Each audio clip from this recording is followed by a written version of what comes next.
عمرے کی ادائیگی کے دوران عورتوں کے لیے شریعت میں پردے کا کیا حکم ہے؟ پورے طور پر ان کو پردہ کرنا ہے، یعنی مانا یہ ہے کہ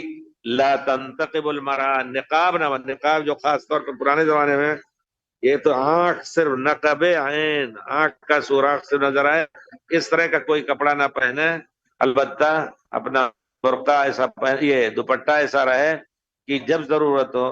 جب گھر میں ہو یا اپنے محارم کے ساتھ ہو تو چہرہ کھول لیں، اور جب باہر ہو تو اس کو لٹکا لیں۔ یہ ہے واجب ان کے اوپر، یہ نہیں کہ احرام حالت میں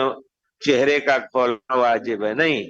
آپ احرام کی حالت میں اس وقت کھولیں گے جبکہ آپ پردے میں یہ محارم کے ساتھ یا اکیلے گھر میں رہیں گی، اور تب،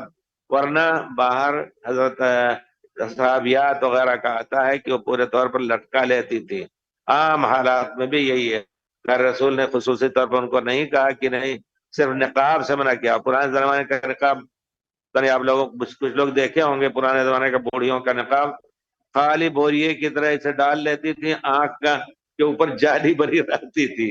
وہ اس کو اٹھانے میں بھی سب پریشانی، سب کچھ۔ تو اس قسم کے شاید اس زمانے میں بھی شاید پڑھتے رہے، یا جو آپ باندھ لیتی ہیں پورے طور پر، اس کا کھولنا اور باندھنا یہ صحیح نہیں ہے۔ تو لیکن یہ ہے کہ چہرے پر وہ کپڑے دوپٹہ لٹکا لیں، انشاءاللہ ضروری ہے۔